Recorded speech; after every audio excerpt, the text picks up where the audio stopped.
Meeting back to order, and I'd take a motion to do consent regular items. Mr. Mayor, I move to approve the consent regular items as presented. Okay, we'll start off reading the consent regular items. Approval of governing body minutes. Number 2, approval of request to schedule a public hearing on November the 10th, 2025 for ordinance 2025-06, an ordinance authorizing the issuance of the Village of Ruidoso, New Mexico General Obligation, GO Bond, Series 2025, in the aggregate principal amount of $1,500,000, no cents, for the purpose to enlarge, improve, and/or extend the production and distribution components of the village's water system, providing that the Series 2025 bonds will be payable from ad valorem taxes levied on all taxable property within the village. Item number 3, approval of request to schedule a public hearing on November the 10th, 2025 for application submitted by Pay and Save, Inc., located at 304 Meacham Drive, Ruidoso, New Mexico, for transfer of ownership of liquor license DID-000220. Item number 4, approval of T-Hanger lease agreement between the Village of Ruidoso, Sierra Blanca Regional Airport, and Daniel Barcina for Charlie 1 T-Hanger beginning October 20th, 2025. Number 5, approval of assignment of land lease agreement from Bobby Pinnell to Charles and Tammy Camilleri. Man, I'm going to have to get some glasses. This is, anybody can get me in the eye doctor? I can't even get in. And George Ryan for the Village of Ruidoso for land at the Sierra Blanca Regional Airport.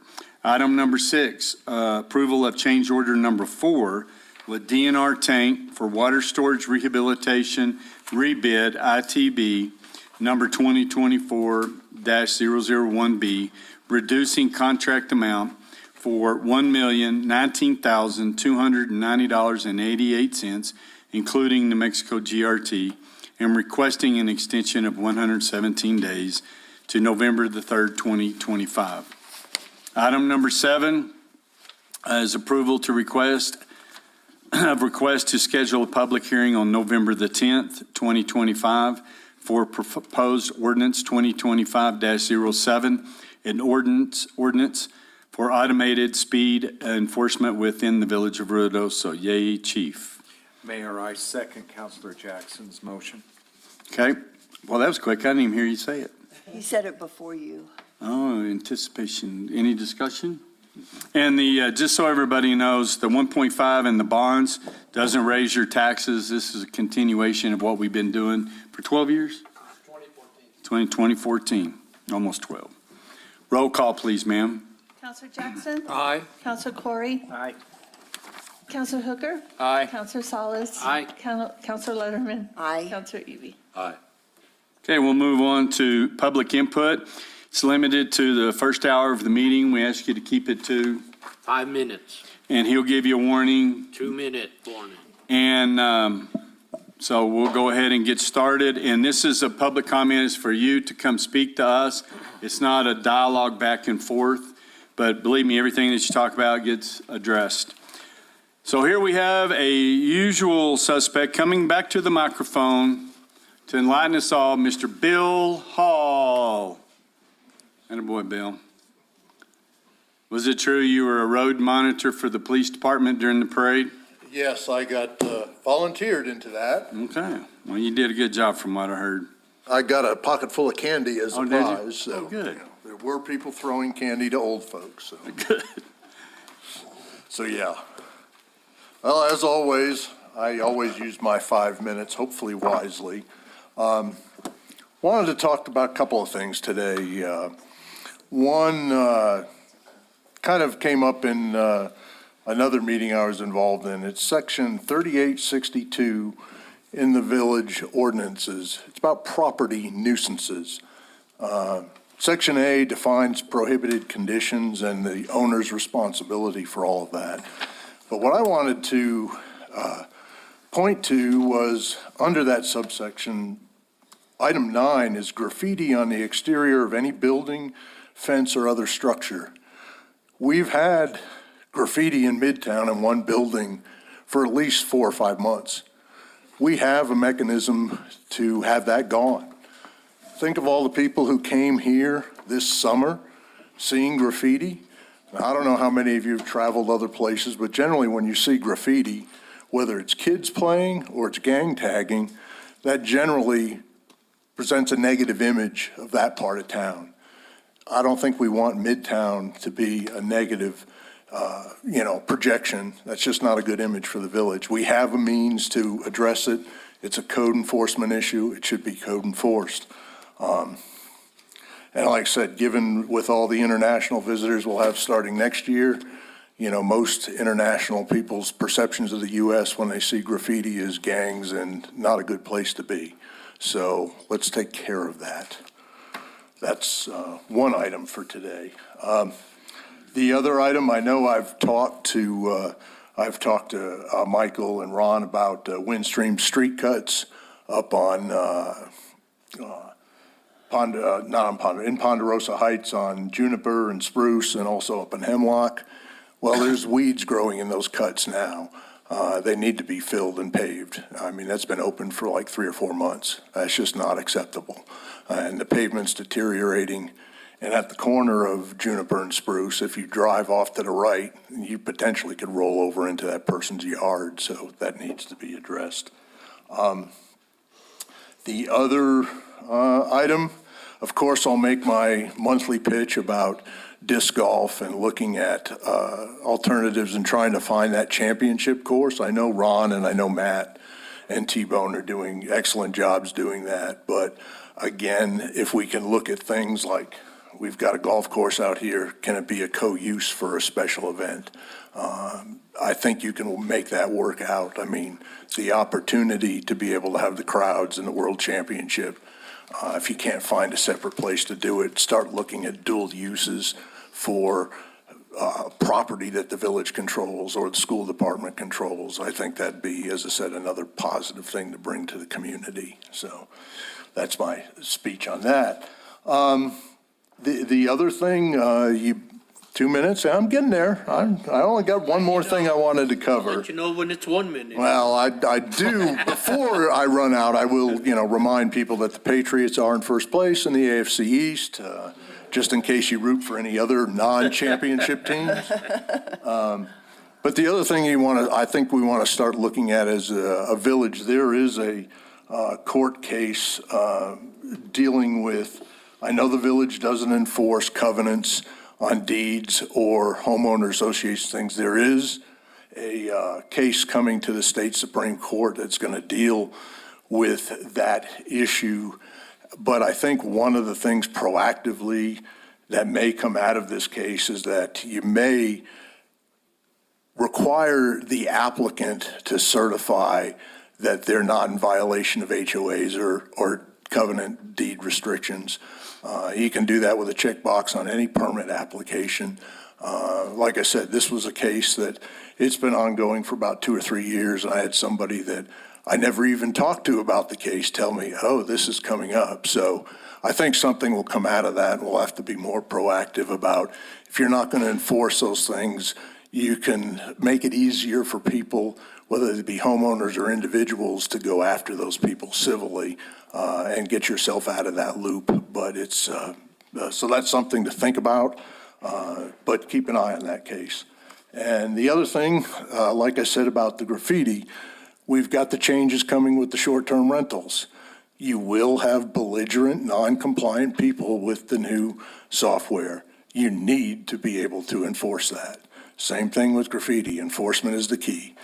Don't let it get to be like the border situation got under the last administration. If you don't do enforcement, it don't matter what we've done for short-term rentals or for other things or for the ordinances that exist. You have to enforce it, guys. So that's it. Thank you. Okay, thanks, Bill. Freda McSwain?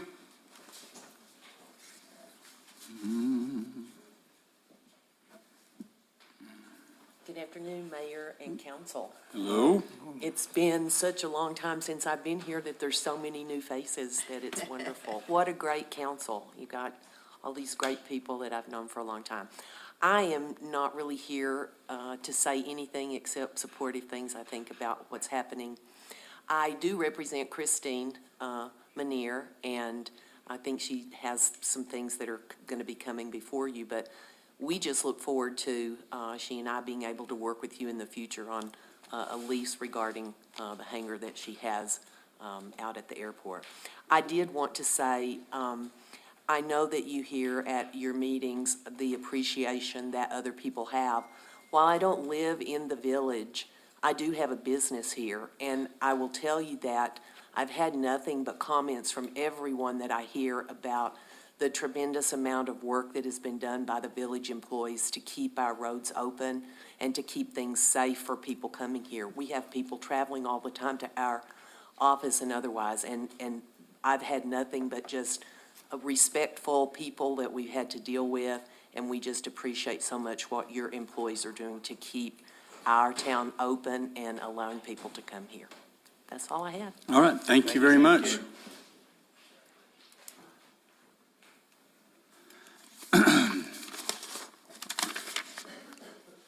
Rob Kermines.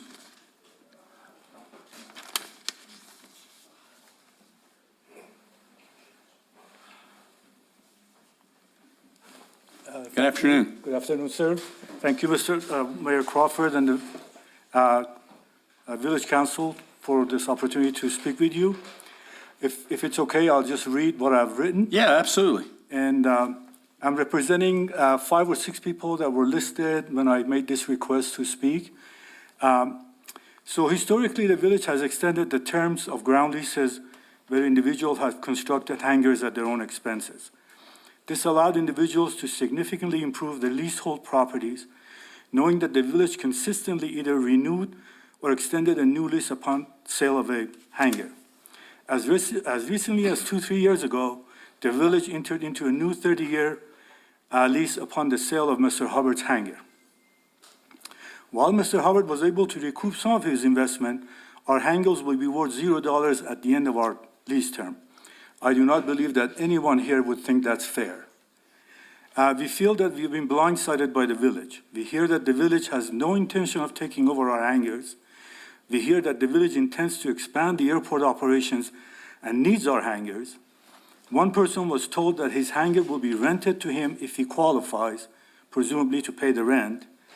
Another owner was told that the village will confiscate, I quote, will confiscate your hangar. And these responses really they're confrontational and are unnecessary. We have a plan that we believe is practical for the airport's future needs and fair to the existing hangar owners. We would like to sit down and be involved in whatever decisions that are made regarding hangar leases. Okay, thank you very much. Thank you. That's all the public input. Okay, thank you, everybody. We'll move on to boards and commission appointments. Oh, yes, we have a discussion and possible action on appointment of Levi Bailey, our Public Works Director. He's the new Adam as alternate to the Southwest Regional Transport Planning Organization, which we all call SERPTO. Can I get a motion for that? Mr. Mayor, so moved. Second. Any discussion? Roll call, please, ma'am. Counselor Jackson? Aye. Counselor Hooker? Aye. Counselor Corey? Aye. Counselor Salas? Aye. Counselor Letterman? Aye. Counselor Eby? Aye. All right, thank you very much. That's the only ones for boards and commission. I know we're still short a couple of people, aren't we, T-Bone? On the Parks and Rec? And on the Friends? The Natural and Historical Committee, Okay, which is like the library. I mean, the Wingfield House. yes. Okay, so we still need a couple of people, and we just haven't found the right fit. Okay, we'll move on to the village manager's report. Ron? Mayor Crawford, members of the council, first up, I'm going to have Chief Hall along with Assistant Fire Chief Miley. I'm going to give an update on the ISO rating, and that's Insurance Services Office. This has to do with our insurance rates.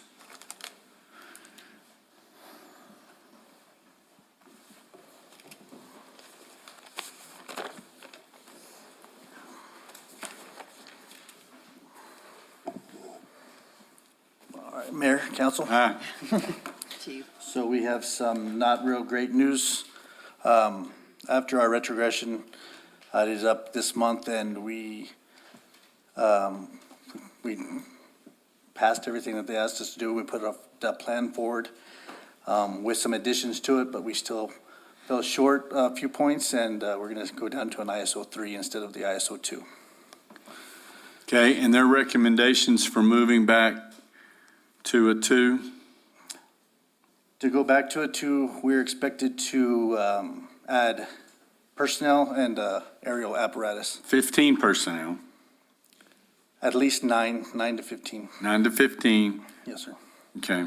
And a new truck aerial means have a to new have an ladder, additional- another additional ladder truck. Correct, on the north side of town, so we can accommodate. And that was one of the things we had done. We had got an additional substation 4, and we put our aerial in there so we could see if we could fix our response. So we put it in the middle of town so we could get to the north side and the south side, and that just wasn't enough because of the personnel issue. Chief, what funding is available for the purchase of a new truck? As of right now, there's not any because we have those the Class A's that we've just purchased with our Intercept, I guess you could call it. So our funding that we get from the state every year, we're going to get an Intercept from that for financing through the state. When So is- for a public, explain what an intercept is and all these other things. So we get our annual amount of money from the New Mexico Fire Marshals. And so we get, we're going to go down now because ISO 3, we get less. You get more money if the The higher lower your number. ISO classes. So initially, they're going to take right off the top an amount the bank is going to take from us so they can purchase those Class A trucks. When is the rating revisited? We can revisit it in 2027. We have to stay at 3 for an entire year, and then we can have them come back and revisit us. And then how much is, Mayor, if I may, Go right ahead. how much is a aerial truck swag? We found one right now that we could pick up by 1.5 million, but they're typically going to be about 2.5 to 3 million. And then to hire, what'd you say, 7? Well, 9. I was told 15. So let's say 10, benefits and all that, how much is that swag? So they're about We were 88 to looking- 100,000 up. Yeah, we're looking about 90,000 at the low end. Per. Yes. So you're talking potentially $1 million You're right. in cost again for that also. Okay. I'm just ferreting this out so that when somebody says, I'm sitting in my house, and what do you mean we went down in the rating, and why did we go down in rating? Why are we not instantly coming up? I pay my taxes. Well, because this is cost prohibitive at this point to come up with the money to get that apparatus and the personnel, much less both. Correct. Do we have any idea of what the impact will be on homeowners? They didn't, no, sir, they did not tell us that. Do you know anything? I know when we get calls, so when insurance companies will call the fire department to get the closest hydrant to us, residence or something like that, the first thing they ask is your ISO classification. Insurance companies use that number to start the process, I would say. So, Chief, the standards they're applying to the village, I presume, are the same standards they apply to other municipalities throughout? Yes, sir, that is correct. They'll go off the NFPA standards and we've discussed that in the past. That's just extremely hard to meet those standards. So I'm curious, last week we discussed assisting the city of Ruidoso Downs with their, some of their emergency needs. Do you know, what is their ISO rating? It's a 5. Okay. It's a 5. And the county ratings, the highest they can get, or the best they can get's a 5, but most that we know, it's like a 7 still. Part of the ISO is having the equipment, the manpower, the water pressure, the fire hydrants, all those things that we work on to have together. So we were hoping we were going to stay at a 2. We really thought we might. And we were close, but we didn't get all the way up. We needed 10 points and we did not get the full 10 points. And explain to everybody, you said a new substation 4, so tell everybody where that's at. So that's going to be off of Center Street, right in the middle, right behind the rack. So it was so centralized and the state helped us to approve that.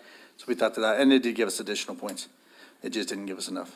It's not manned, so the manning is a huge, manning and apparatus, that's the biggest thing. So an ISO 2, for instance, in Alamogordo, they're an ISO 2. They have 25 people. We have 27 people, and they're an ISO 2. But they have 8 stations that are fully equipped with 3 pieces of apparatus, 4 aerials. So it's give and take if you're going to get apparatus or if you're going to get the people.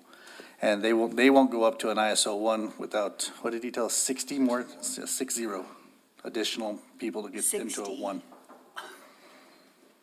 Okay.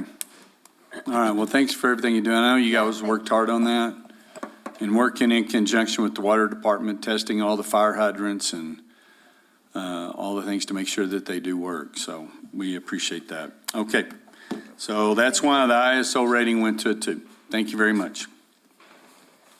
Mayor and council, we have an update here on the lead and copper rule on the, going to have Water Resource Department and with Isabel also. Isabel's worked on this, and I give her a lot of credit for this, but it hasn't been easy. And I was going to, Isabel wants to start off and give an update. Y'all introduce yourselves, Jackie. Go ahead. Tell everybody your name and what you do. My name is Jacqueline Peña, and I'm the Water Resource Manager. And we've been working with the lead and copper since last year. So this is something that we've been doing since last year. And then Isabel here, she's been taking it all the way this year. Okay, good. And this is Connie over here in the side. Hi, I'm Connie Tucker. I'm the Water Resources Director, and I have the pleasure of working with these two. Excellent. All right, hi, I'm Isabel Martinez. I'm the new Public Works Administrative Specialist. So we just sent off to the agency to mail out all of the letters for the lead and copper project.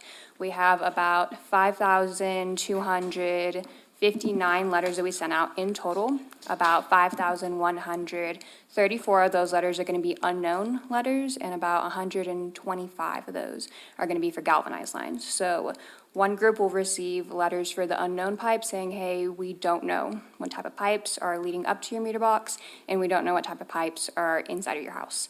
And then for the galvanized, they'll get a separate letter saying, we've identified that your lines somewhere along the line are galvanized. And essentially, the letters are going to have that identification as well as information for potential lead in the water. Now, the language might seem a little deceptive, and I'm sure some residents are going to be like, whoa, is there lead in my water? No.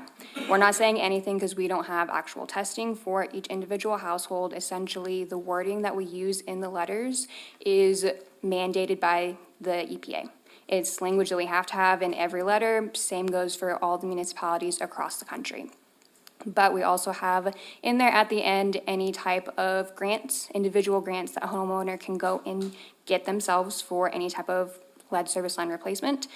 This comes from the U.S. Department of Housing as well as the USDA Rural Development Funds. So these are grants that they can get on their own in addition to stuff that the village will be trying to pursue for the entire community. So a point of clarification, this, if there's potentially lead, it's not lead in the water the village is delivering to each house. It's lead that's leaching once it gets to the house. In the pipe. Yes, there is the potential for that, but as far as our water production team has been testing, we have 30 sites that we test across town. We have not been seeing any levels of lead whatsoever within our water.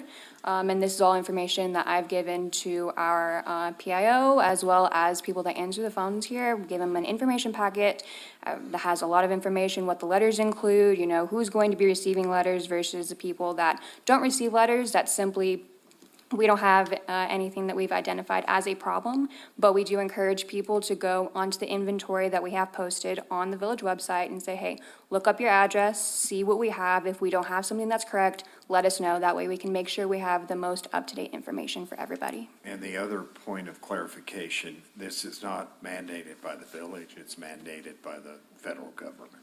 Yes. And it's to let people know the possibility. Because we're already have replaced the AC pipe, most all of it, the asbestos concrete. We're replacing galvanized all the time, but some of the pipe that's in your house was copper, And the little welding, the seal floss that they used to weld that, in the older days, it worked real good, but it had lead in it. And so that's what they're talking about, that stuff. So what is a homeowner supposed to do?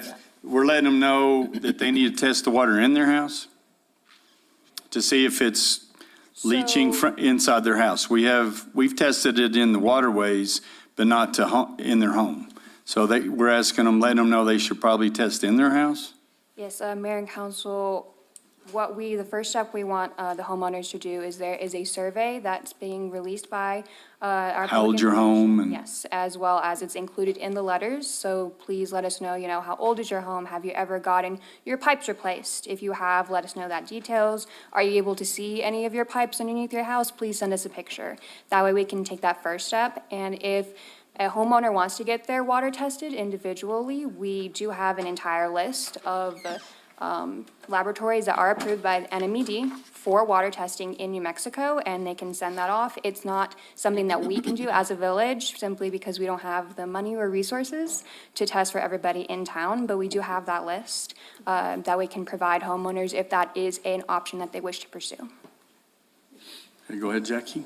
And this year, we went a little extra than what we did last year, knowing the situation that we had last year where people were panicking when we send out these Sent the letters. letters, right? So this year, we're giving them more information and also giving information to the girls in the front so that they Thank can you. also be prepared and answer questions in case there is any residents that are, well, we know a lot of people, they have second homes here, so they don't really know exactly what's going on.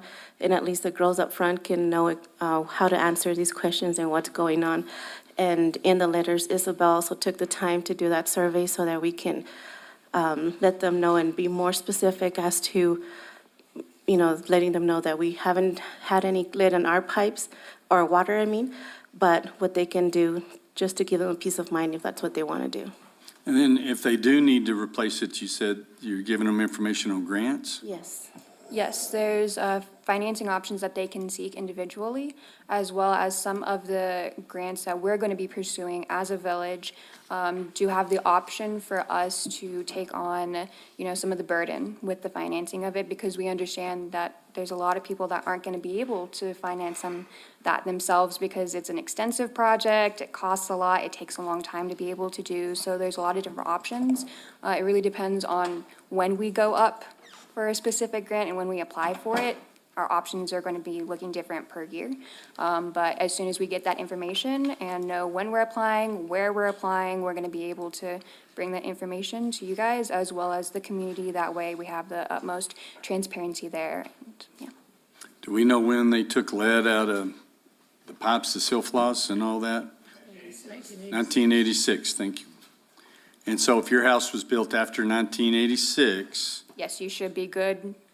until they come up against PVC or Yes. something else, yeah. And also the next step that we're also going to be doing, we're going to be working with Water Production to get testing done for the schools and daycares here in town. And I have spoken with NMED, and since it is something that is under compliance for this lead and copper rule, it's something that they'll pay for. So, Excellent. yeah. Okay, so anybody else have any questions, comments? All right, thank you, Thank you ladies, very good job. much. Mayor and council, I also want to just recognize them also. We had to finalize some reports on our water rights for our water trust board applications, and they took care of that.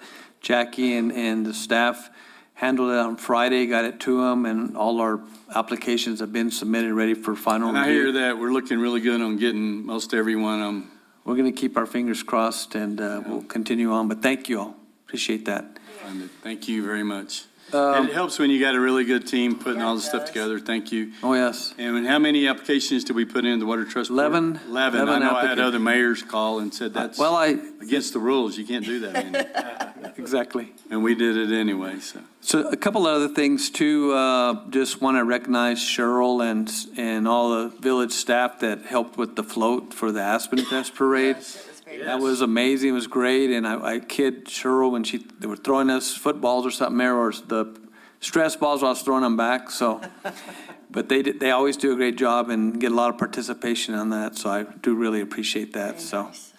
And I'll stand for any questions. I know we have a long meeting, and if there's any other questions from any of the council, I'll stand for questions. Anybody? No, sir. Thank you. That's Appreciate pretty it. easy. Okay, thank you very much. We'll have reports from municipal officials. Mayor Pro Tem, do you have anything? Yes, Mayor, it was a very festival Aspen Fest to enjoy, and it was, I mean, town was packed, and I saw a lot of smiling faces. Ones that usually don't smile at me even, so that made my day on that there. Mayor, Councilor Jackson and I attended the quarterly meeting of COG, and it was good information coming up. I forgot about the procurement stuff, or got laxed on it, so it was a refresher course for me anyway, on procurement on capital outlay projects. But one thing that caught our attention was on the CES contract or agreements with contractors. They're going to enforce the federal wage labor rates. Before, it used to be anything project over 60,000, I believe, was that right, Sid? But That's now correct. it's all of them. So that's something that might affect when we look at bidding out projects even under 60,000, to take that into consideration. But other than that, I mean, I'm ready for Christmas. I was gonna wear my Christmas in the Park t-shirt, but it was all dirty from last year, so I'm like, I'll wait till next month. We didn't even go through Halloween, just, Yeah, really. No Christmas. We could use the snow, though. Yes. That's all I have, sir. that's all you got. Counselor Letterman? I would just like to tell Adam, thank you very much once again. He always answers my phone call and is willing to help it day and night. So I thank you very much. Appreciate all that you've done for the village of Ruidoso. And once again, Thursday night, basically from 2 to 7, business after hours, fun food, drink, a lot of nice music and great people to talk to. And the volleyball team, the Ruidoso Lady Volleyball Team, has won 2 in a row, and now we start our district, and go Lady Warriors. Excellent, that's good to hear. Counselor Eby? Thank you, Mayor. I just want to welcome all the new employees on, and thank you for taking interest in the village and signing on. Congratulations to all those who have been promoted and moved up, and congratulations to Adam. Just as the mayor said earlier, that is kind of a sad, but we're happy for you. We're happy that you spent 25 years here with the village, and we're happy for you as you move on. Yeah. And I want to thank all the staff that worked on the conference. That was a Yes. big deal. That was wonderful. I mean, I think that's going to be a conference that many of the people from the different municipalities that attended will be talking about for years. That could very well be the standard that'll be held up for future conferences. So thank you for all that worked on that and making it such a success. And as the mayor said, don't forget to vote. Even though we in the village only have school board elections, that every position is very important. Yes. So please get out and vote. I'll be at the voting polls on Election Day. And I did watch The Lost Bus, so if any of you haven't watched The Lost Bus, it's on Apple TV. You can watch that there. But you can see Ruidoso definitely in many of the shots, and it's a good movie. So thank you, Eddie, for bringing that to town. Yes. That's all I have, Mayor. Thank you. Thank you very much. And next we'll go to Counselor Hooker. All right, thank you, Mr. Mayor. You know, when you follow these people and you have stuff written down, it's the same stuff. But I do want to remind you, Thursday night is going to be at the Wingfield Museum. 10 years ago this week was when I came here to be the police chief. And it has been the greatest thing. my family, my kids growing up here, graduating from here, getting to be a part of the community, retiring here, my wife retiring here, now running the business. Greatest thing ever. I love being here. Awesome to see the hires and promotions. Potholes on Main Road. I'm getting texts, like right now, this guy's like, hey, I need to talk to you. What do we got going up there? Any ideas? Newbie, you want to jump on that one? Don't even look at Josh. Where's Levi at? Josh is hiding. Where is Levi? Josh, I know you're getting ready to start on that, but you're right now, they're finishing up Black Forest. Yes, they're working up in Flume Canyon right now. Okay, Black Forest area. That is our big project. We're busting up there trying to get that done and get that taken care of so that we can get back to our other projects as well as other needs throughout the village. Well, I'm just going to remind this constituent that they can reach out and maybe the pothole crew can go by as a possibility, so. We'll get another crew while they're making mix, Counselor. We'll get another crew, one of the water crews or something, we'll bring somebody else. Awesome. This was a very busy weekend also, Yeah. the 3-day weekend. Maybe this will start off our winter season, so it's very busy in the village. That's all I have. Thank you, Mr. Mayor. all right, thank you very much. Counselor Jackson, Mr. Mayor, thank you. I think everything that needs to be said has been, but I would like to shout out to not only Adam, but his wife, who was at his side through nights, holidays, weekends. It's like being an ER doc in my wheelhouse, except they don't work 24/7 and they don't work 365, but that would be Adam. And again, thank you so very much. And I just wanted to also reference Councilor Eby's comments on the Municipal League and the way it was hosted by those of the village offices, because that's not any small undertaking No. at all, and it went off just like clockwork. And again, thank you to the village staff and everyone who supported it. That's all I have, Mr. Mayor. thank you. Yes, sir, you're up, Mr. Corey. Mayor, a couple of plugs for the Ruidoso Valley Chamber of Commerce. The legislative reception, Lincoln County Day, has been moved. It'll now be February 4th. I think we got a invite. The Christmas Jubilee is next month, November 14th through the 16th. The Chamber has been working with Tim Duckworth on providing candy for Midtown merchants, and I think the Chamber also invited merchants from outside of Midtown. Midtown that's to nice. participate as well, which I thought was nice. The Chamber's actively considering options regarding the Chamber headquarters, which were severely damaged in the flood. The mayor graciously met with several of us last week. He met the new board chair for the Chamber, and Mayor, I think you were enthused with Very much. the direction the Chamber is going in. So, Very active.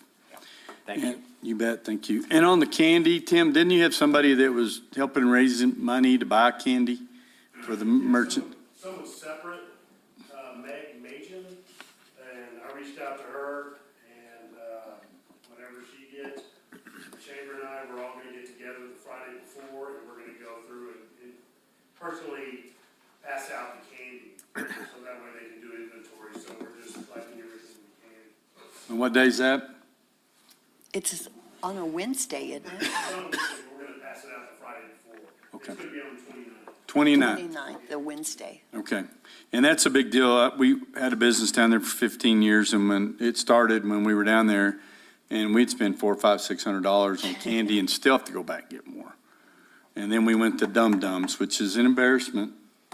That's the cheapest little thing you can get, and everybody had Dum Dums, so. That's like, oh, Yeah, dum-dum. crap.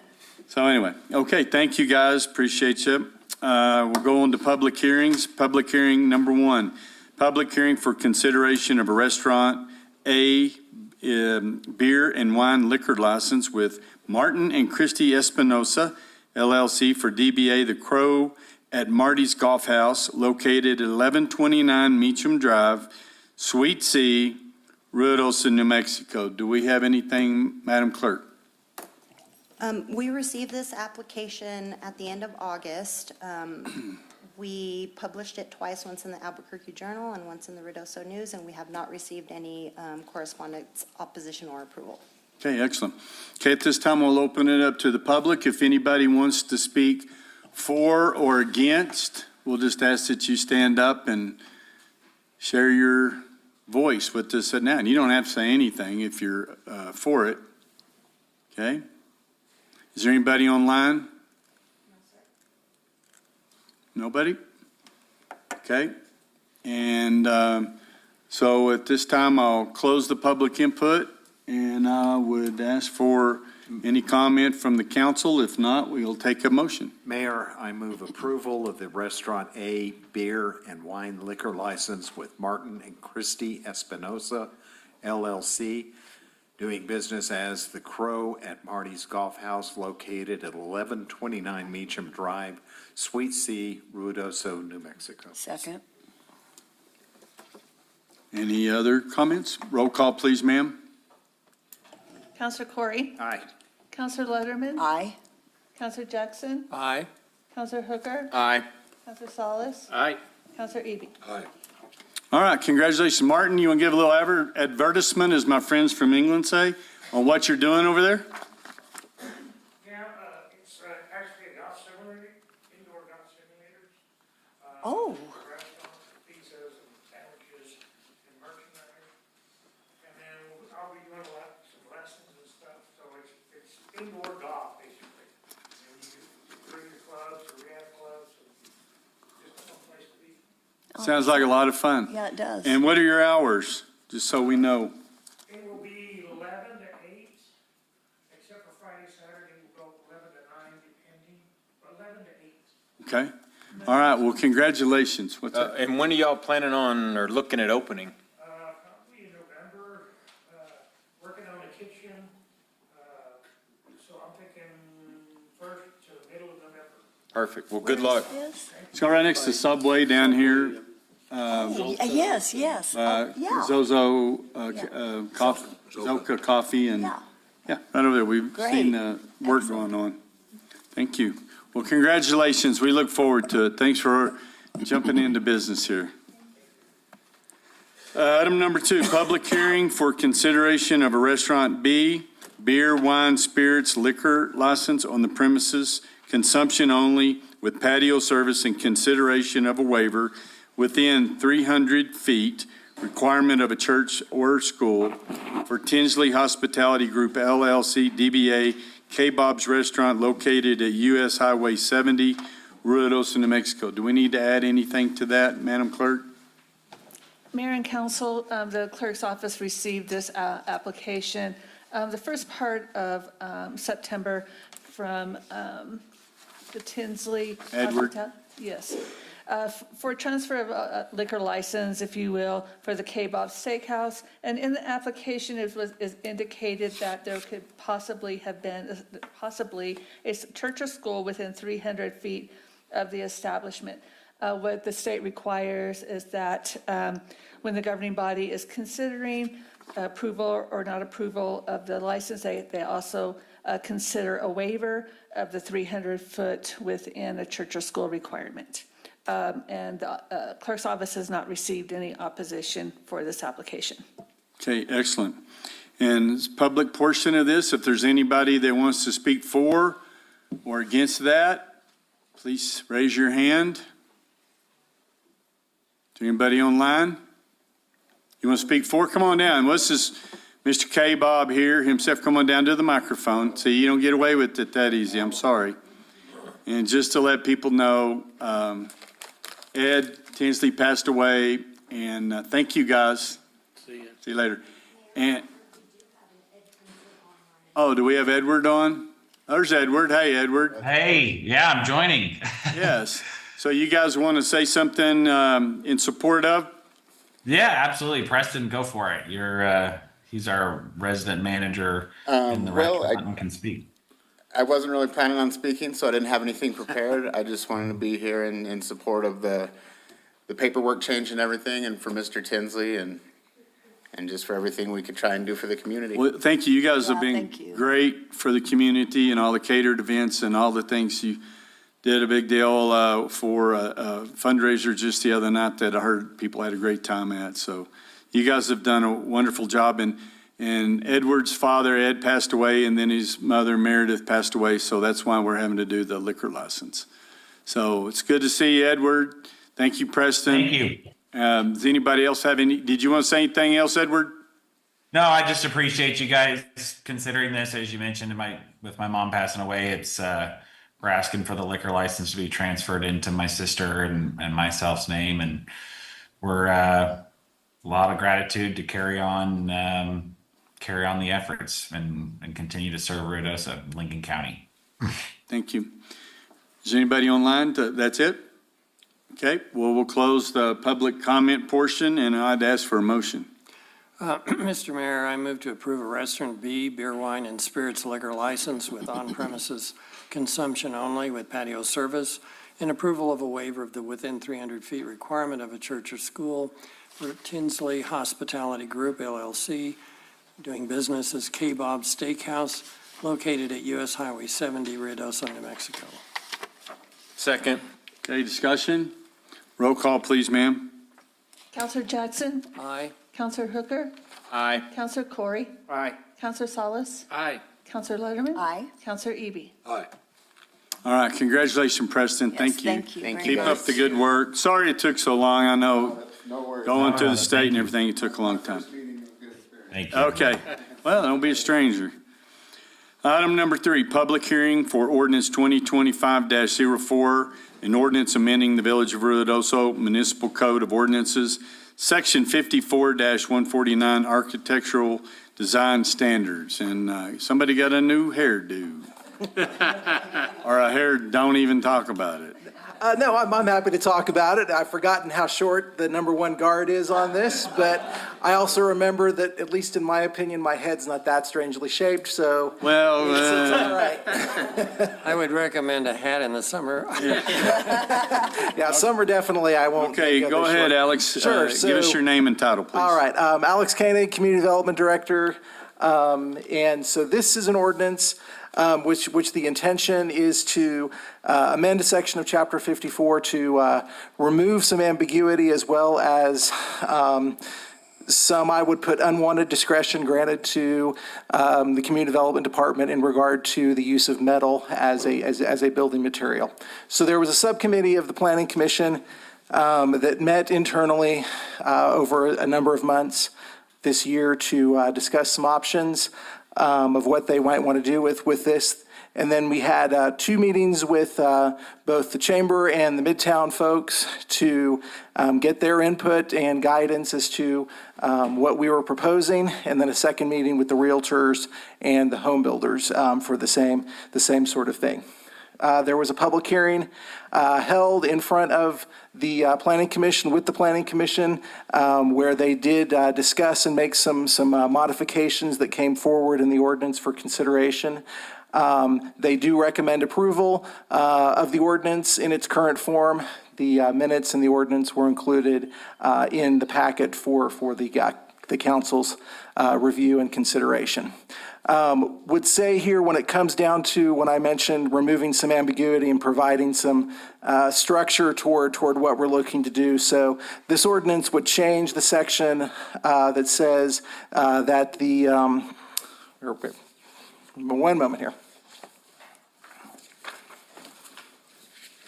So that I get it right.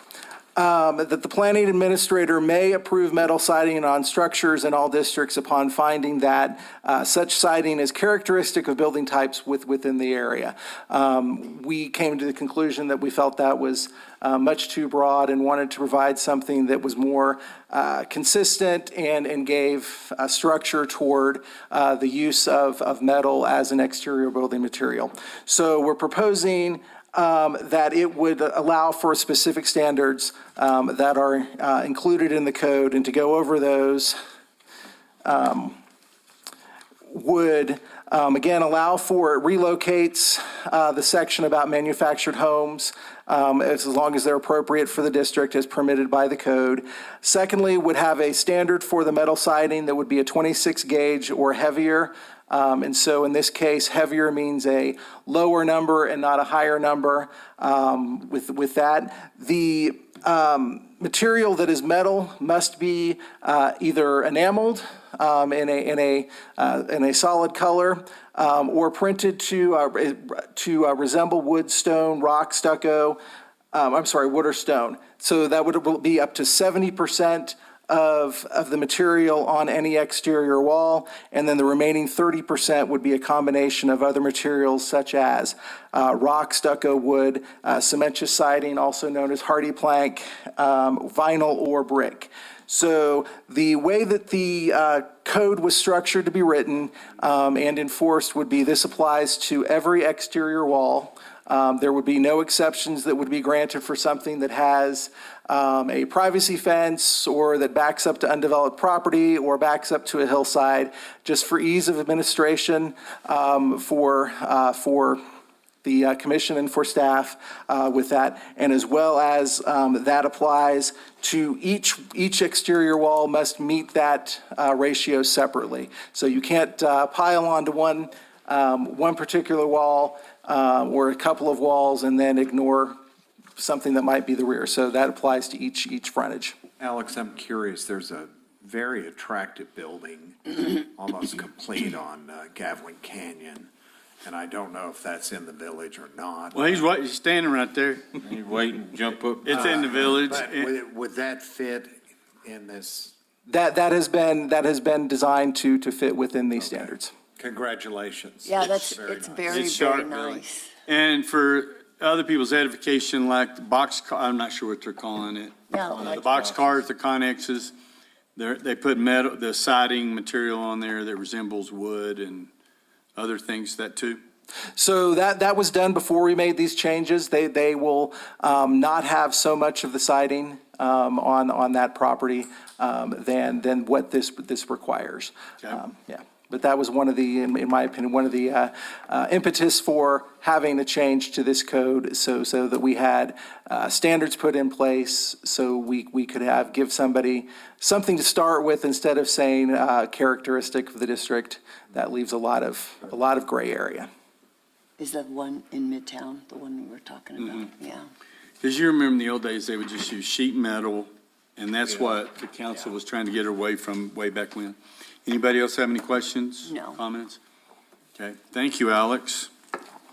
I move that we accept, Well- I'm sorry. Well, Oh, we're talking about it, I'm sorry. but you go right ahead. No, I'm sorry. No, you're fine. Usually I'm the one that does that. I gotta jump in. So it's a public hearing. Does anybody in the audience or in the World Wide Web have any comments for or against? Anything? Okay, there's nobody there, so we'll close. Oh, we got one right here. We got the owner of the building. Go right ahead. Come down and introduce yourself. Local manager, but I. I'm down. I'm sorry. When you raise your hand and you start. You said raise your hand. Well, I know, but I wanted to get you down here. My name's Wendell Bostwick. I'm the local sales rep for My Metal. And I just wanted to say, thanks to Adam and the crew. We met with them several times and they were good to work with, and we're very pleased with what we've come up with. And I think we'll make Ruidoso to continue to be attractive and a place to come. So that's our intention, so. Okay. Well, thank you very much. The building looks great. It does, it looks Thank you. very I nice. hear a lot of comments on We that. got more to be in- show you. That's gonna be an office then? That'll be y'all's. Office and warehouse, and we'll put a lay-down yard Perfect. for materials. We're opening up a business and. That's great. So, Beautiful. well, we got more things to show you. Okay, excellent. Great. All right, anyone else? Okay, we'll close the public comment and then I'll entertain a motion. I move to approve ordinance 2025-04, an ordinance amending the Village of Ruidoso Municipal Code of Ordinances, Section 54-149, Architectural Design Standards. Second. Any final discussion? Roll call, please. Counselor Letterman? Aye. Counselor Hooker? Aye. Counselor Jackson? Aye. Counselor Corey? Aye. Counselor Salas? Aye. Counselor Eby? All right, congratulations. Thank you. Good job, Alex. I'll tell you what, I just don't like this Granicus new software that we've got. It took me that 8 years to get used to the other one, and I find out about it before the meeting. We'll go to regular items. Item number 1, discussion and possible action on adoption of Resolution 2025-36, a resolution designating the Village of Ruidoso as a colonia. What does that mean, Ron? Mayor and council, I had a discussion with with Dora Bautista with the COG, and there was some emergency fundings that was allocated for the Colonias Fund. You have to be within 150 miles of the Mexican border, and then you have to qualify by any type of infrastructure that might be water lines, sewer lines, roadways, et cetera, that may not be adequate. I'll use that term. But also, these funds here are for it's a disaster funding is what it is. So we're not designated at this time. We're going to submit the resolution. The county's going to submit a resolution on our behalf, and we still have several steps. It's almost the same process as a Water Trust Board application. This is the first step. Back in, I believe, 1992, the village opted not becoming a designated Colonias community. So at this time, I'm asking council if we can go ahead and at least make the attempt. If we can get upwards of, I think, $3 to $4 million on a grant. So, and that we could use it for areas within. $5 million. What? $5 million. $3 to $4 and $5 million, depending on what we receive. We're able to apply for these funds to be able to upgrade infrastructure like water lines, sewer lines, and possibly roadways. So. Ron, I'm curious, I know, for example, in El Paso, they're designated as a colonia, and there's some negatives attached with that. It basically infers you're impoverished. Are neighboring communities designated as colonias? Mayor Crawford, Councilor Corey, the city of Ruidoso Downs is, and there's several communities that we had some sample resolutions, Otero County, Alamogordo, a lot of those. It's just another pot of money that on a regular Colonias funding, usually it's up to $1 million. There's a grant and loan matching component on that, but this is just some funding that was for emergency use, and I'm not sure if Councilor Jackson and Councilor Salas, if they spoke about this at the COG meeting on Friday. They talked about the Colonias funds, not at this meeting. They didn't. Okay. Dora did come up and talk to us, or to me, I should say, and I told her, yeah, we got it on the agenda. And yes. Well, it's just, again, like you said, it's another source of funds, and that we would probably qualify. So I say, yeah, fix our roads, fix those potholes, yes. So Mayor and Council, it's anything to be able to get into another pot of grant funding, and we'll continue with that and see. We may become eligible, we may not become, but I want to try anyway, so.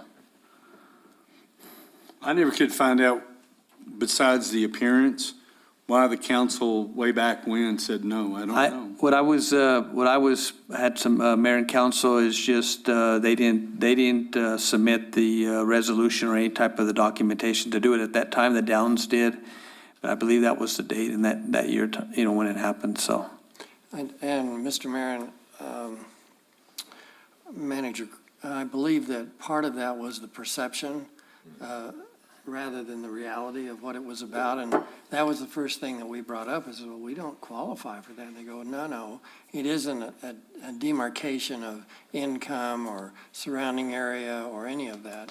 The nice thing about this particular grant is that although it's designated for relief funds for devastation, it's not restricted within that letting. And further ones may be, so it may be dedicated only for streets or sewer or water, but this one is pretty much wide open as long as you meet the requirements. And certainly, if you were on Facebook, you'd realize we do. But I think that was the thrust of it, and I think that goes to Counselor Corey's comment too. It was the perception of what that meant as a colonia. Well, they labeled it that, but that really isn't the intent, I don't think. Correct. Because, I mean, most people don't know if the community is or not. When they're looking to buy a home or open a business, I know the developers that we've been talking to, that's never even brought up. So maybe that old perception's gone. Hopefully so. And Mayor Crawford, members of the council, my intention was to use it for housing. I spoke to the mayor, and we could, apply it towards other funding sources that we already receive for housing, but it cannot be used for housing. It can be used for infrastructure only, so. And how funny, because it says the Cranston-Gonzalez National Affordable Housing Act of 1990. Yep. Decent, safe, and sanitary housing, lack of adequate flood and drainage control. So, I mean, it throws everything in there, so. And she specifically said no home, no housing? Mayor Crawford, members of the council, when I spoke to the program manager with the New Mexico Finance Authority. Probably this 5 million they're talking about is Yes. designated for infrastructure. Okay, Infrastructure, yep. Okay. Does anybody else have any more questions for the manager about it? Any other discussion? Mayor, I move for the adoption of Resolution 2025-36, a resolution designating the village of Ruidoso as a colonial. Second? No other further discussion? We'll have a roll call, please, ma'am. Counselor Salas, Aye. Counselor Jackson, Aye. Counselor Hooker, Aye. Counselor Corey, Aye. Counselor Letterman, Aye. Counselor Eby. Okay, item number 2, discussion and possible action on adoption of Resolution 2025-33, a resolution amending the Village of Ruidoso Personnel Policy, Chapter 6, Section 8, Vacation. And I sent, Yes. what do we got, an emergency going on? Or he just didn't want me to call him up here to talk? Is that it? So we did a survey of a lot of communities to find out just what on our benefit package where vacation is mentioned, to see how we're competitive. So go ahead, Ms. Cheryl. Good afternoon, Mayor and Council.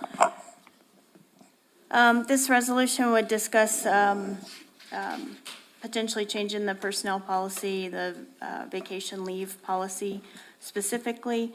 And the survey that I attached after last week's meeting was the one that we did in the summer, just kind of seeing where other entities were.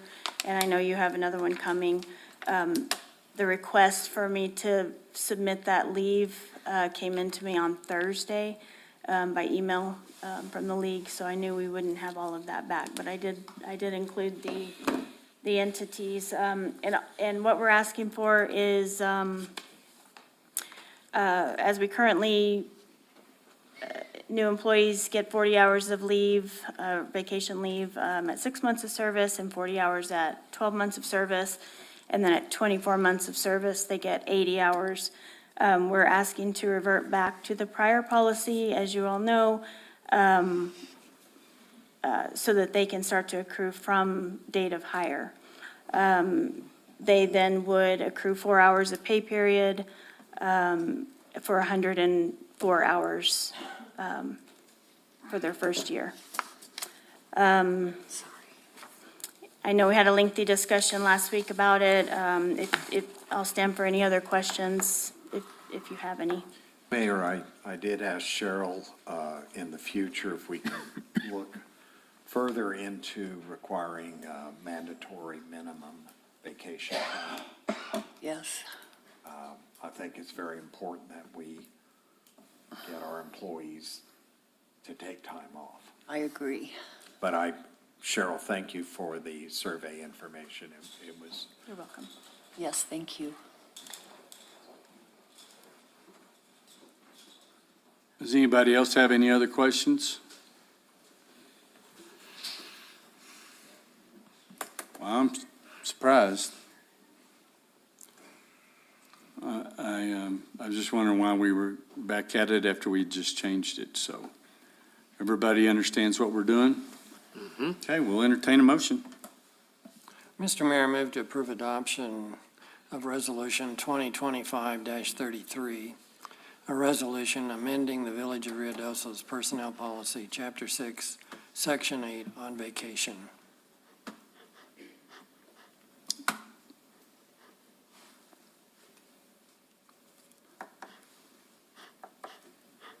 I'm not hearing a second. Motion dies. For one of a second. Okay, there's no second. Okay, motion dies. Not approved. Stays the same. Thank you, Stays the Sheriff. same. Thank you. Item number 3, discussion and possible action, Village of Ruidoso Incentive Plan. Mayor and council,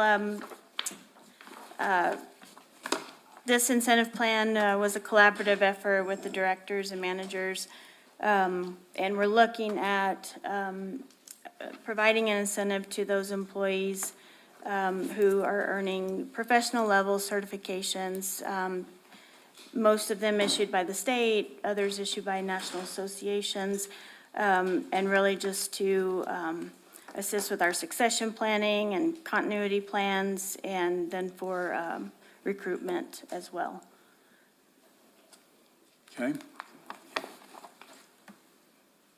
I just had a question because it says finance will determine an average financial impact. Have they determined that yet? Mayor and Councilor Eby, I did not get that number from the finance director. The issue is going to be how many employees are approved for these certifications and how many earn it. Obviously, we're not going to have. and some do already have them, and we just haven't been paying for that. And so I think, in this one, if it's approved, it'll start with their pay right then, not backlogged if they've been here 6 months or a year. And that would be a decision that I would ask for you all to make. I have had employees ask, as we've been working on this for quite some time, so that's why I brought it up last week in the meeting. How long have we been working on the incentive plan? I know we've had a plan before where nobody was taking advantage of it because they couldn't take the time off. We were so shorthanded in all the departments. And Mayor Crawford and council, you're correct, Mayor. You know, we had incentive plans for getting your certifications, and as you stated, you couldn't take off usually it's a week-long class. You do the short school in end of January, and you go up on a Sunday, you're there till Friday, and we just couldn't get the time schedule, which we need to do, to make sure we're getting everybody, if they want to become more proficient and get their certifications, water, wastewater, sewer. I mean, that's great for the village. So, any other comments? But when they get those certifications, their pay does not go up then? Yes. Yeah.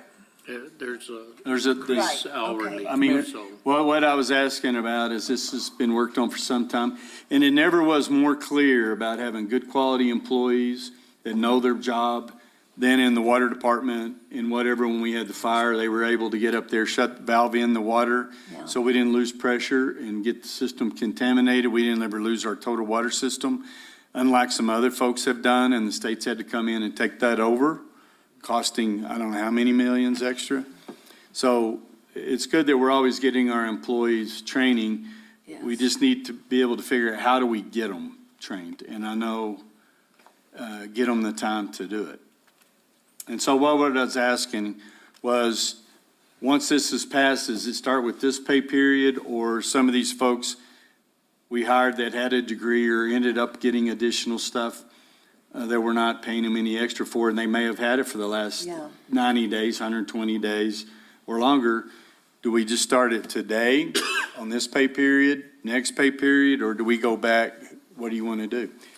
Mayor, I move approval of the Village of Ruidoso Incentive Plan effective October 20, what is today? October 14th, 2025. Second. Any other further discussion? Yeah, I would like, personally, I'd like to have a little bit more knowledge on the financial impact, on the fiscal impact on this. So personally, I was thinking that possibly if it's a major impact, we should discuss it for next year's budget possibly, because right now, the numbers are there as far as, what's that? I thought I heard somebody. No, it's a cost. Right, the numbers are there for what they would be receiving as far as incentive, but the totals aren't there as far as the overall employment impact, the fiscal impact. I believe Judy's online. I think she's in a class, but I think, Judy?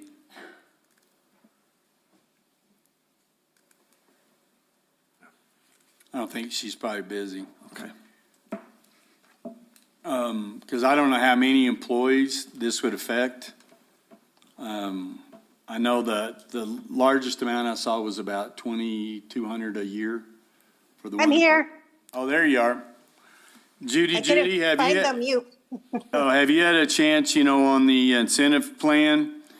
We were looking at what the overall financial impact was going to be. We have it broken down by individual positions and things of that nature. Do you have a good number on, what it's going to look like actually? No, I don't have any number. I haven't sent any pen to paper on the incentives. So I don't have a good number of what that would include. So we can, what we can do is continue this to next council meeting. So we would have to let your motion die. We didn't have a second? You did. I second. Oh, you seconded it? Yep. Okay, so, Mayor Crawford Mayor and council, we have a special meeting coming out. What's that day, Judy? The last Tuesday? Which is just a couple weeks with the quarterly. Well, we need a motion withdrawn and then have a motion to postpone it to the special meeting? But that's what, I'll have to have a motion and then a second Mayor, I withdrawn. withdraw my motion. Get it towed into Second. Somebody's on, your speaker's on there, Judy. $1,000. That fixes it. And did you withdraw yours? I second Okay. his withdrawal. Okay, so we have a withdrawal, and I entertain a motion to put it on next special meeting. When is that? I'm sorry. I was writing that. So the last Tuesday of October is the 28th. Okay, we'll have a special meeting on the 28th. Mr. Mayor, move that the consideration of this item be placed on the special meeting agenda of the 28th of this month. Second. Okay, any final discussion? Roll call, please, ma'am. Thank you. So final roll call to put this item on the agenda for October 8th. Counselor Jackson? Aye. Counselor Eby? Aye. Counselor Corey? Aye. Counselor Hooker? Aye. Counselor Salas? Aye. Counselor Letterman? Aye.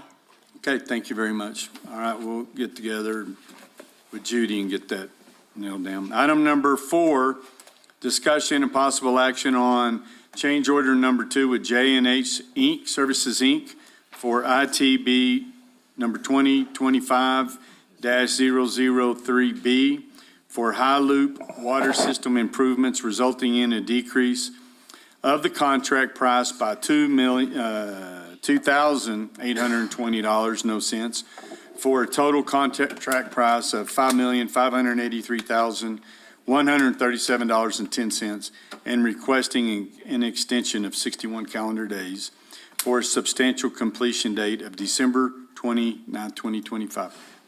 Mayor, Council, so as you know, during the flooding this year, J&H did break off and help us. We did tell them that we would try to get them some extra days because they pulled people out there.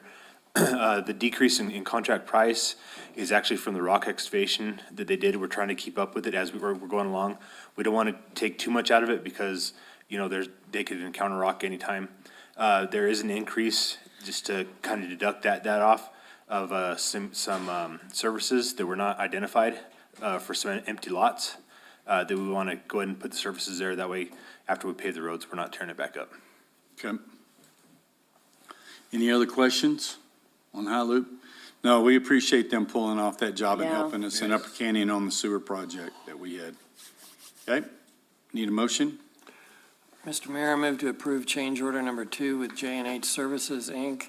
for an invitation to bid number 2025-003B for high loop water system improvements resulting in a decrease of the contract price of $2,820,000 for a total contract price of $5,583,137.10, and requesting an extension of 61 calendar days for a substantial completion date of December 29, 2025. Second. Final discussion? Roll call, please, ma'am. Counselor Jackson? Aye. Counselor Hooker? Aye. Counselor Corey? Aye. Counselor Salas? Aye. Counselor Aye. Counselor Letterman? Counselor Eby? Aye. Thank you. All right, thank you. Thanks. Where's Levi? Training. Okay. Okay, now then we move on to item number 5, discussion and possible action on an agreement with Garrison Tree Services for fire mitigation, forest health, and watershed enhancement at Grindstone Lake utilizing state contract 30. Then we have 5-22-3-23 in the amount of $78,399.16, including New Mexico GRT. Good afternoon, Dick Cook. Good afternoon, Mayor, council members. This is a 38.14 acre project that's a continuation of we're starting around the south and west side of the lake, and we have sufficient funding that as we move through this area, we'll go to other areas, and we have enough funding that we're probably going to be able to clean up a lot of the fire damage and things on most of the forest properties, the village properties. This particular project is on the south side of the village, which will enhance our fire capabilities for if we happen to get a wildfire coming from that ways. And it's a sister project to a project the Forest Service has on Grindstone Mason that they're going to do a lot of burning supposedly this winter and burn a bunch of they've done a lot of thinning up there, but they've got a lot of piles. So they're going to try to burn the piles. And this particular project is one for removing ladder fuels, most of which are small alligator junipers. And also, there's quite a number of bug-kill trees in that area, particularly those around a lot of our trails, and we're going to remove the bug-kill trees. But we are going to leave a few snags in the area because of the ospreys and the nesting of the birds and things there, but they'll be sufficient distance from the trails and any improvements that they won't be an impact. Was the snag a dead tree? Yes. So you don't want to leave a live one, they prefer dead ones? Yeah, most predators like to get up something without any leaves around so they can see what they're going to attack. Okay. And so they're going to be mastication up there on it? We're going to actually use a piece of equipment that actually grabs a root, will uproot the trees, and they'll either be removed or masticated to reduce fuels. There'll also be the oaks underneath the trees that remain will be masticated or removed to reduce the amount of fuel underneath the bigger trees. Okay. Dick, I'm sorry, what is masticate? There's several ways to do it. It's a big drum type thing that actually mashes Thank you. what we call slash. Okay, thank you. In humans, we call it having a meal. And so hopefully in the future, we'll have that worked out with the biofuel plant, maybe where they can take that stuff out there. So I know it was changed, you're uprooting all the trees or specifically the cedars or what? The alligator juniper is the main species because they resprout. And we've actually treated this area about 3 times in the last 14 or 15 years, and they keep coming back. And so far, we've tried several different herbicides on them to try to kill the stumps, and we haven't been very successful with several of the different herbicides, so we thought we'd try to just get rid of the roots. And then you're going to take the big ones, the pine trees I saw in here, to the dog park? for people to use? Yes, that's the intent, to take, there won't be too many big trees that'll be removed because they've been treated, and our spacing out there is not bad, so. Okay. Okay. Anybody else have any questions? The funding from this comes from a legislative appropriation. We actually have two legislative appropriations, one for $500,000 and the other for $750,000. Is the reason I say that we're going to be able to treat a lot of the village properties.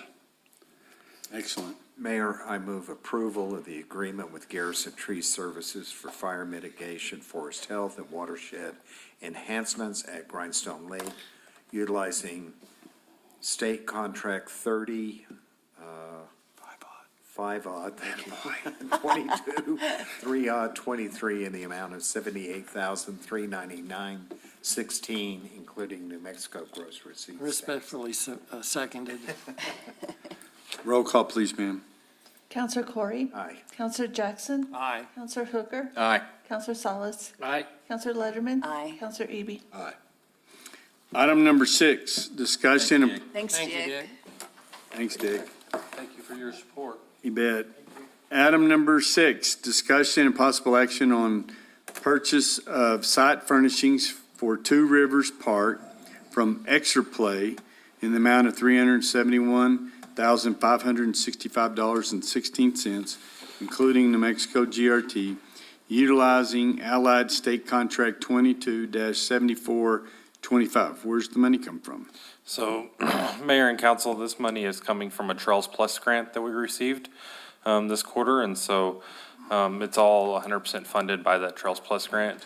That grant does have a match, a 2-to-1 match.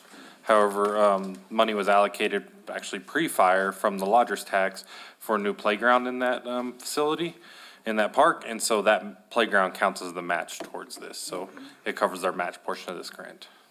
And Mr. Mayor, if I may. Absolutely. No, this money can't be used for anything else.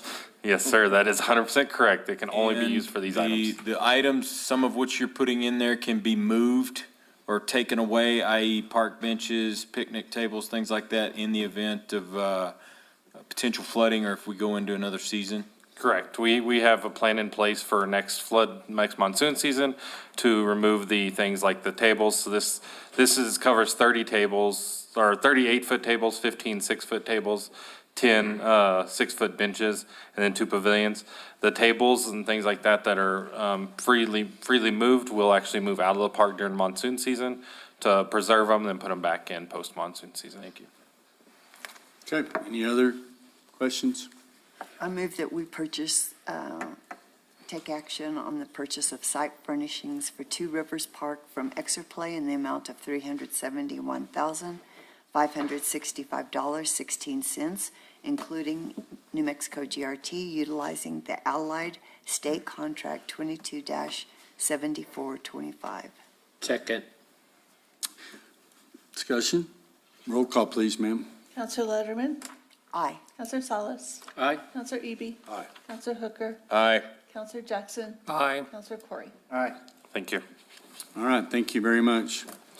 Thanks, guys. So next we have item number 7, discussion and possible action on task order RFP number 2024-004P-07 with Cobb Finley and Associates, Inc. for completion of a storm drainage master plan for the village of Ruidoso in the amount of $349,892.10, including New Mexico GRT. Yes, ma'am, Jackie. Good afternoon again. Hi, Jackie. So this one is the storm drainage master plan. This is a project that Christella had started when she was here last year, but due to the fire and the flooding, it got put on hold, and it's already been funded by NMED already. So we just need to get it approved by you guys so that Cobb Finley, he's the one that's going to be working on the, well, that's the firm that's going to be working on this project, and they would be completing it by July 26, 2026, which is when the funding expires. Okay. Yes, sir. So this is going to be where they will take in a whole holistic look at the village as far as where drainage is. And it's gonna change now because of what we have had happen in the past 6 months. Yes, they've already done the watershed, well, I'm working on the watershed base plan right now, that's why we gave it to COP Finley, because they've done the H&H, and they've done some other stuff that it's also similar to what has to be done with the storm drainage master plan. So that's why they're working on this project. Is ponding part of this? Is what? Ponding. Oh, ponding. Mayor, Councilor Corey, it could be part of it. It's just, they're gonna take basically all the culverts, all the drainages, and maybe, some ponding, into this master plan and present it to us. Anybody else? Yes, I do have a question, because it does say in here that one of the big emphasis that they're going to be drawing from is the Lincoln County Comprehensive Plan and the Village of Ruidoso Comprehensive Plan. We're going to be Updating ours. updating, so the question was, are they going to use the old comprehensive plan for the village, or are they going to, since we are going to be updating soon? That's the question. Councilor Eby, they would probably be using the old one for the time being. I don't think it's really going to affect much, being that they've already done the H&H study on this, so they do have the data for it. It'll just be for, I guess, for the comp plan for new builds.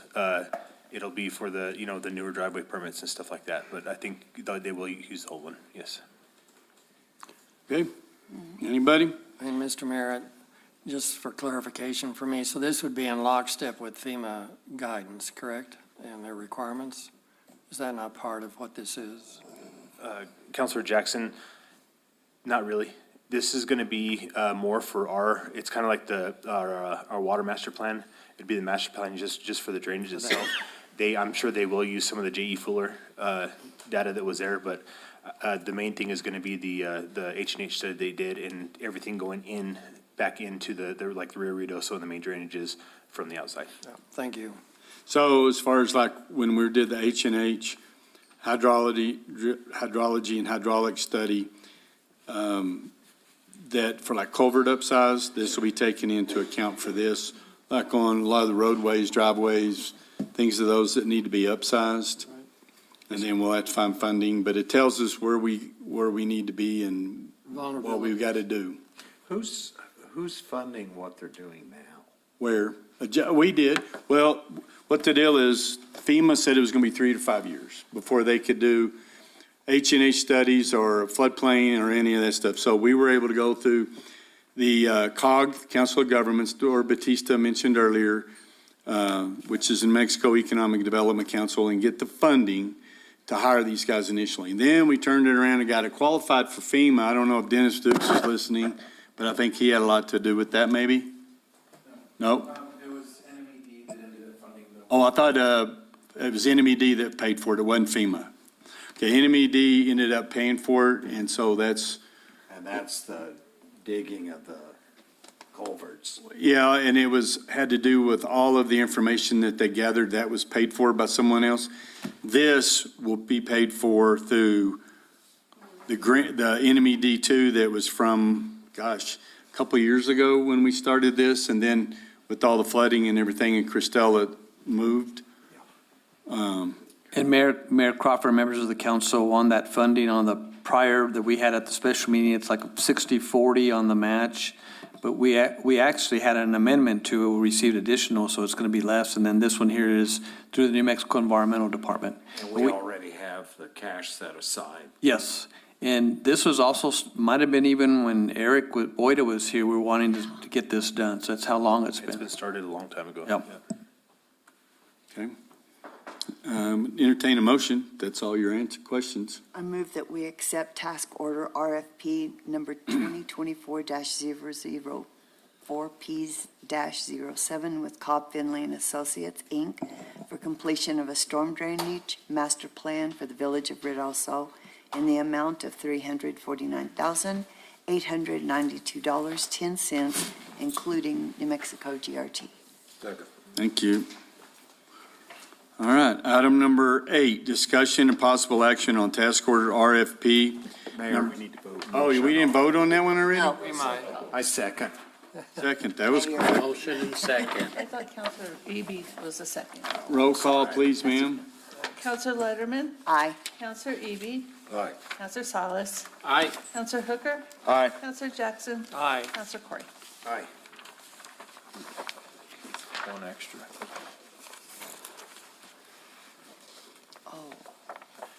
Okay, y'all ready for this one?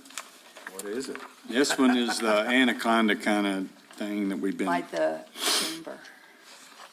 discussion and possible action on task order RFP 2024-004P-WWE-04 with Waterworks Engineers LLC for project management, additional engineering services and engineering services during construction and resident project representative services for Two Rivers raw intake and transmission system in the amount of $669,554.15, including New Mexico GRT, and the money came from? From Water Trust Board. Yes, thank you very much. Nice. So everybody, and if you're in the audience, the black pipe that's running up Carrizo and up Grindstone, this is what we're talking about. Yes, this is the Two Rivers, which is the Anaconda line. And this is a revision of documents to address modifications made necessary by the July floods. They had to go back and redesign where the electrical panel it's going to be. Well, it's going to be in the same place. It just had to raise it 2 feet higher than where the high water mark is at. And that's what you have in the drawings. That's a rendering of what's going to look like. Everything will be underground. The only thing that's going to be above ground would be the electrical panel that is next to the bathrooms and those yellow posts that are going to be protecting it from future floods and debris that are coming down that way. Jackie, where is this? This is at Two Rivers Park, right next to the bathrooms. When you're standing out on the deck, or if you still can stand out on the deck, you look to your left, right down. We used to have a electrical panel there, it got wiped out, and it would run the pumps that pump the water when we could take water rights back up to Grindstone. And so all this is going to be buried. Go ahead. I was just going to say, Mayor, Counselor Corey, this is actually going to sit right next to the bathrooms, the existing bathroom. Oh, yeah, they've moved it way up. Yep, okay. So this is just the electrical part of it. The vault is going to be kind of where the pump was. So there'll be an underground vault, and then you'll have like a rock weir with like a Kiwanis screen to actually take the water. And that Kiwanis screen, like we're putting over our Yes, sir. diversion line.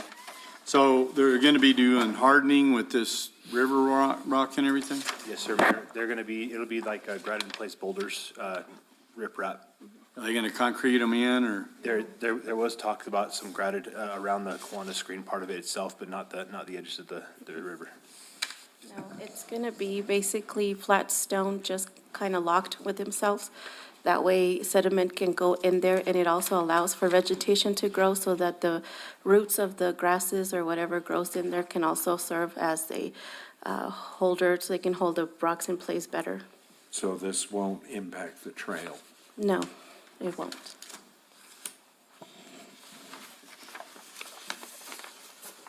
But the panels are up above the roof. Yes, so the. Yeah, I see it, if you look yeah. at this, there's going to be like a facade around it. but Oh, it'll there be is. open. Okay. And then you see the staircase in there, and then it has a top level with all the. Okay. Okay.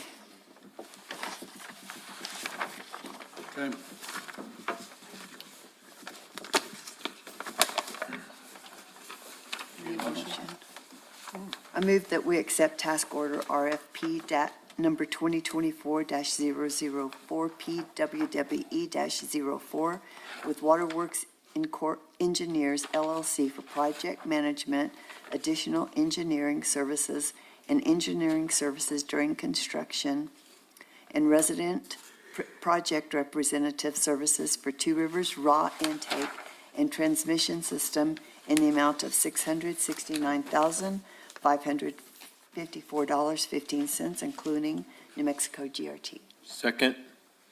Okay, no other discussion? Roll call, please, ma'am. Counselor Letterman? Aye. Counselor Hooker? Aye. Counselor Jackson? Aye. Counselor Corey? Aye. Counselor Salas? Aye. Counselor Eby? What engineers is over at Waterworks? I've forgotten who that is. Mosen? Is it going to be Mosen? No, it's Mosen. His name is Mosen. Mosen, okay. Motion, yes. Motion, I think's his name, but yes, he was at the dinner at that. Yeah, I'd met him somewhere, and Yes. I remember Waterworks, and Yep. I just can't remember who he was, but, so, okay. Good, thank you, guys. Thank you. I think, okay, you have this one too, okay. Item number 9, discussion and possible action on adoption of Resolution 2025-35 relating to the $918,415.00 loan grant agreement dated January 19th, 2024 between the Village of Ruidoso and the New Mexico Finance Authority entered into for the purpose of financing the costs of, you better hang on because this one gets really deep, costs of construction and rehabilitation of Upper Canyon Surface Diversion Well, gates and electrical equipment upgrades, authorizing an amendment to the loan grant agreement to accept an additional grant amount of $1,157,840.00 from the lender grantor to finance the construction cost overruns of the project, resulting in a total grant amount of $1,984,413.00, ratifying actions heretofore taken, repealing all actions inconsistent with this resolution, and authorizing the taking of other actions in connection with the execution and delivery of the amendment loan grant agreement. Zach Cook, do you have anything to do with that one?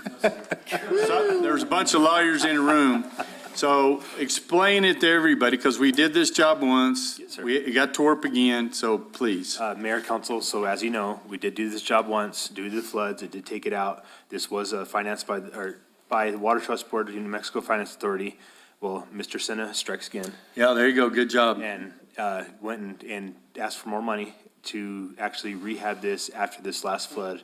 And this will be to rehab the total station, everything that was damaged, plus look at some kind of a sediment basin to catch some of the sediment and debris from it damaging it next time. So, Adam, this is your last action item? Maybe. There is a special council meeting.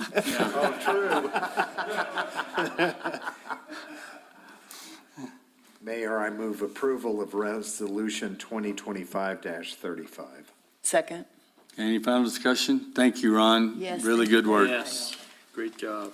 I'll take, go ahead, roll call, please, ma'am. Counselor Corey? Aye. Counselor Letterman? Aye. Counselor Eby? Aye. Counselor Salas? Aye. Counselor Hooker? Aye. Counselor Jackson? Aye. Thank you. Good, thank you very much. Phew, that was a long one. Item number 10, approval of assignment of land lease agreement from Randy Bailey to Carrie and Christine Manier by the Village of Ruidoso for land at the Sierra Blanca Regional Airport. Yes, sir, Lee. Good afternoon. Good afternoon.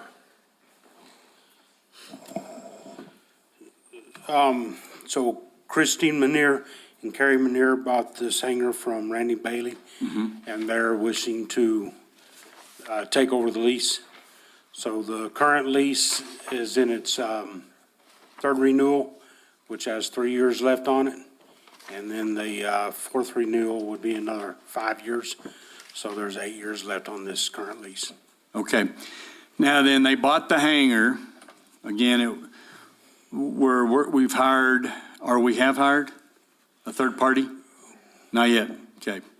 So we're working on, we did get the task order this morning. Ron signed it and sent it off for KSA to do a third-party review of our leases. So we're working on getting that done. We got a state grant to fund it. So when they get done with that, it's, I think it was 180 days. So, 180 days is what they have to go through all of our land leases and see where we're at on our compliance and our FAA assurances. And this is not just at the airport. Isn't it going to include, like the other land leases that the village has? This should just be for the airport. Yeah, this is just for the airport land leases, Okay. for the aeronautical uses of the airport. Okay, because just like on this property out here, the contract was for 30-something years with, Hubbard was part of it, but it went through 3 or 4 different initiations. They bought and moved out and moved in. But at the end of their lease, all those buildings, because the land is the village's, it all reverted back to the village just recently. And that's what brought all this to the attention of the village when we started looking at these land leases, and we were told we're not enforcing them. And this is the people's money, the people of the village of Ruidoso. So that's why we're hiring this third-party consultant to show us just how these land leases work. This is something that someone spoke at briefly in the beginning of the meeting here. So we're trying to find out just what to be good stewards of the village of Ruidoso's property on how we're supposed to implement these, because we have done in the past. We just rolled over not only the lease, but when the air hangars are sold, because of the way the land leases are written, at the end of the land lease, it says they revert back to the village. But we've always approved the sale of hangars, even though we didn't even know this one was being sold, that we approve the lease, the sale of the hangar, and then we make the lease usually match it. And that's what we've done in the past. Mayor, we've always approved the assignment of the lease. Assignment of the lease, yes. Okay, and that's what we've done. And then where we've had hangars that when we were told about the rules, they said, well, that should be owned by the village, and then the village rents that hangar back out because there was a 30-year lease. So we either need to look at what those land leases are. I mean, some of them were so cheap that we found out people were using them to store their garage stuff in them. You know, instead of getting another rental, one of these storage buildings here, those were more expensive. We found out people were just using them as storage and not even for airplanes. And I know we have people that want them. So we're approving just the land lease at this time, and then we'll be reviewing the extension of the purchases or whatever. What is it exactly that they're going to be telling us? Mayor, council, they're going to be reviewing all our templates, all our current leases, and they will, as Lee stated, have 180 days is the total duration of the contract. And then they'll bring to us a new document. They'll, at that time, also let us know exactly what needs to be in the lease and how to, working with our attorney here. And according to who? Is it, I mean, who are these people that we're talking about? We're using KSA. They're another engineering firm that does airports. Oh, that does the airports? Yes, they do their airport. They used to be our on-call engineer at one time. Okay. And they'll work closely with our legals, so. And so this is a land lease that has 3 years left on it. That's what you just said? It has 3 years left on the current option, and then it has a 4th option, renewal option after that. So there's 8 years total left on the original lease. So would this be the 3rd renewal? They're in the 3rd renewal right now. Yes, sir. Okay. Mayor and council, for clarification, in the 3rd renewal, there's actually 2 years left. And then an additional 5, it's only 7. This, the 3rd renewal states that it terminates November 13th, 2027. 2027. And then additional 5, so it's 7 and not 8. I apologize for my math. So, go ahead. No, I just, Mr. Mayor, if I may, at the end of the day, what we're saying is there's a change in the way things are done. Maybe. Okay, maybe. But then for somebody that goes and says, well, I'm doing everything I think's right and I'm purchasing this or whatever, it could still come out that at the end, it's like, no, that wasn't how it was supposed to be. Mayor, what I'm learning from Michael and Lee is that there are a lot of FAA regulations that we may not be in compliance with. And part of being a good steward is making sure that we're in compliance with all the regulatory agencies. And so that's a big deal, and that's nothing that we can do. in the past, we've always, set the terms. How long is it going to be? How much is it going to be? What can they do out there? But now we're learning, and Michael, correct me, that there may be other elements that we're. Mayor, Council, one of the big things that we're reviewing right now is our general contracts. The reason for the third party is because of the extensions that we had had for 30-plus years. FAA guidelines and regulations through the grant assurances basically say that as part of ownership and when FAA grants land, anything over 10 years or 15 years is basically a sale or giving up of your land and your land rights. And so this is a national issue that they're facing right now. The conference we were just at actually specifically dealt with this. They were looking at reversion clauses. So Section 15 of our contracts is actually a reversion clause, and it says that the leaseor retains the ownership of those buildings. So anybody that has rented or leased a facility over the last however many years we've had the airport has had the exact same contract. And so when they take on an assignment as part of the due diligence of the leasee or the leaseor, they should be evaluating the contract that's already in place. Section 15 does have that section in it. And so one of the things that has happened traditionally with the Village of Ruidoso is that we just continue to extend those additional 30-year leases. To no fault of anyone else's, doing that is not necessarily in compliance with or is viewed as being in compliance with FAA regulations. And so the FAA, especially in the last 2 years, has been becoming more stringent on what those grant assurances are looking like. And that's why we're working through this third-party review. What we don't want is for an individual to come in and say, well, why does person X have a lease of 30 years? Why does person Y have a lease of 15 years? Why can't I get 30 years? And so ultimately what the third party will end up doing is coming in, evaluating and saying, yes, you do have this 30-year, this 30-year, this 30-year. However, your grant assurances are X. And really, you really shouldn't be extending longer than 15 years or 20 years or whatever the benchmark is that they come back and say. And if they do, then they will give us another set of requirements or guidelines that we would be able to adopt and follow as the village. And so we wanted to make sure that that third party was presenting that information to us independently versus two individuals that are presenting it from a village standpoint, saying, hey, this is what we think our best option is, and possibly getting muddled into other legal issues or concerns. Mike, forgive my confusion, but would the existing leases be grandfathered? So what we have been discussing, and this is why we really would like the third party to have a discussion with us, is they will be evaluating those leases. Again, the FAA is putting out different guidelines or final rules on certain items.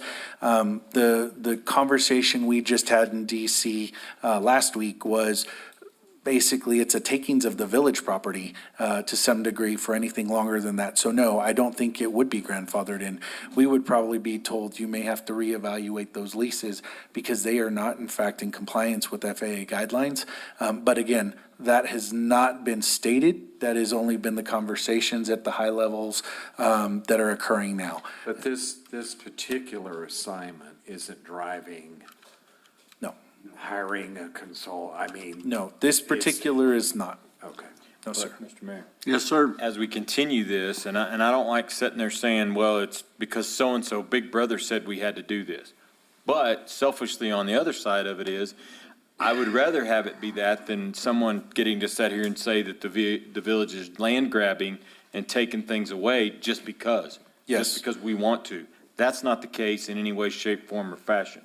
No, sir. And so Mayor and Councilor Hooker, one of the items that the main reason we're looking at this is as we receive more grants and as we start to do more projects like the lighting vault projects, like the runway projects, the master plan projects, the new terminals, in order to qualify for those grants, we have to be meeting certain grant assurances. The mayor had made a comment earlier about certain issues existing, and this is something that we started to move forward on a year and a half half ago, as we start to clean up the airport, as we start to have certain regulations, as certain requirements for security entrances are approved, what you can or what you can't have in hangars, who can rent T hangars, and what can go under a T hanger. We just had an instance where there was a situation where someone came in, they had a trailer, they had a glider, they wanted to place that glider and trailer into a T hanger, and unfortunately, that's not something that we're allowed to do anymore. And so those are things that we have to follow. Those are the regulations we have to follow. It may seem like we're becoming more strict. We are. We're trying to make sure that we're abiding by those requirements that are being passed down by the FAA so that we can in fact qualify for those funds that are going to move us forward in the future. Lee, you're recommending approval of this assignment? This particular one, yes. Mayor, I move approval of the assignment of the land lease agreement from Randy Bailey to Carrie and Christine Manier by the Village of Ruidoso for land at the Sierra Blanca Regional Airport. Second. Any other discussion? Mr. Mayor, I had one question, just so that everyone that's listening, although this is somewhat convoluted to the native, including me, but if we were to turn a blind eye to this, just recently, how much would that have jeopardized the grants that we received thus far for improvements to the airport, so that people have an idea of the economies of scale of this investigation? Yes, sir, Dr. Jackson. So the most recent grant that we were awarded, and the past that was just completed with our runway, that was roughly $13 million. So we could have given up $13 million, or if we were in continuation of that violation, we may have to pay back those grant assurances or pay back those funds. So if we receive those funds, we're working on a lighting vault program now, those grant funds. So if there's a continuation of violation, we would have to pay those back. And that would come directly out of general fund. And Mayor Crawford, Councilor Jackson, and not be eligible for any additional FAA grants.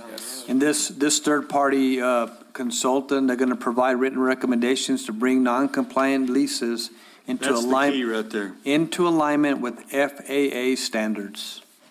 That's their. And so now, as I understand that, because I did call around, we're not an albatross here or a unicorn. There's a lot of this going on.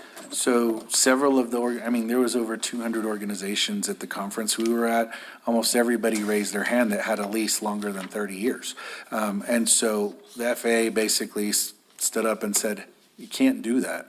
And these are the discussions we're going to have. This is a national problem. It is not a small airport problem. It is a large airport, small airport, medium-sized airport problem that we're going to be dealing with over the next 6 months to 10 years probably.